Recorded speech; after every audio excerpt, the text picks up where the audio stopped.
Kawasan Monas akan didesain ulang, pendukung Anies kejang-kejang, ditulis oleh Sardi dari laman siwar.com.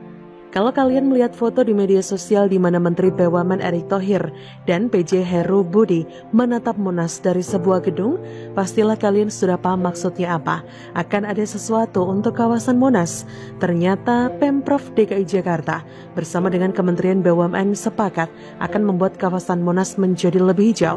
Keputusan tersebut merupakan hasil sinkronisasi pengelolaan aset-aset BUMN dengan pemerintah daerah Jakarta. Erick Thohir berkata, kita sinkronisasi soal aset-aset yang dimiliki BUMN, juga Pemda untuk menjadi fasilitas publik. Monas tentu bagian publik area yang sangat hijau. Kawasan Monas harus mengedepankan konsep penghijauan seperti kompleks GBK. PJ Heru yang akan mendesain kawasan Monas bersama dengan Mensesnek Pratikno supaya lebih hijau.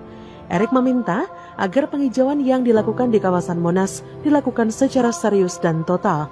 Ia merujuk pada kawasan GBK yang menurutnya tampak lebih baik dibanding sebelumnya. Erick berkata, hijau ini jangan tanggung kalau di Senayan kompleks GBK bagus tidak? Bagus dong. Nah, soal hijau-hijauan, tentu ini secara tidak langsung menyinggung Anies ya. Kalian sudah pasti tahulah kawasan Monas sempat direvitalisasi oleh Anies pada 2019. Diduga, revitalisasi ini untuk memfasilitasi penyelenggaraan Formula E yang awalnya akan digelar di kawasan tersebut. Alhasil Anies banjir kritikan. Gimana tidak, banyak pohon yang ditebang untuk memuluskan proyek tersebut.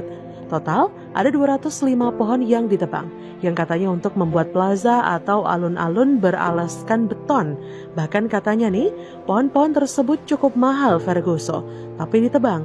Dan lebih herannya lagi, pohon-pohon tersebut tidak diketahui keberadaannya hingga detik ini. Katanya dibawa ke kebun untuk disehatkan.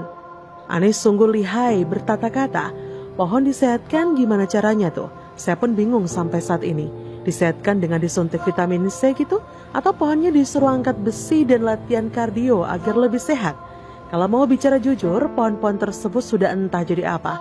Mungkin dijual atau sudah berubah jadi perabotan. Anies cuma ngeles tuh agar mengulur waktu supaya isu ini lama-lama redup dengan sendirinya.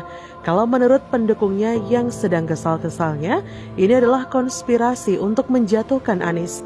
Ini adalah persekongkolan busuk untuk merusak kembali apa yang sudah dikerjakan Anies dengan Beautiful. Beautiful dari Hong Kong. Kemungkinan desain revitalisasi yang dilakukan Anies tidak direstui karena berbagai faktor. Tapi bukan Anies namanya kalau tidak ngeyel dan ngotot.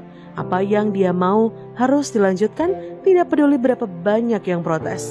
Gak peduli seberapa tidak logisnya kebijakan Anies. Pendukungnya menuduh kerjaan Anies dirusak lagi. Lah ini namanya maling teriak maling dong. Emangnya Anies tidak merusak apa yang sudah baik di era gubernur sebelumnya? Bahkan yang penting dan mendesak pun ya acak-acak kan? Penanganan banjir dibuat bertele-tele. Normalisasi sungai seenak jidatnya diganti dengan naturalisasi. Rumah susun diganti jadi rumah DP 0 yang targetnya disunat habis-habisan. Apa yang tidak baik di mata publik tapi dianggap baik oleh Anies. Anies anti mainstream.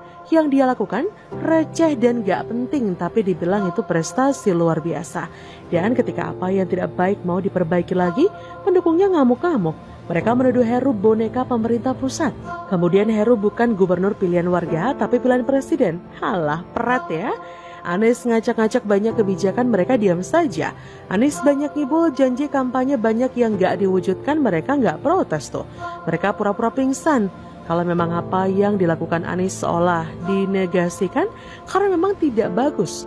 Dulu dia melakukan itu. Sekarang harus siap terima balasan. Sakit hati karena pernah di-reshuffle sebagai menteri, wajar aja sih. Tapi yang gak gitu juga kali melampiaskan lewat berbagai kebijakan dan berseberangan dengan pemerintah pusat. Contohnya adalah normalisasi sungai. Anies gak mau bebaskan lahan. Normalisasi sungai mandek gara-gara Anies. Bukankah itu licik dan sengaja? Kalau mau kasar, bagusnya semua warisan Anies yang jelek-jelek dihilangkan saja.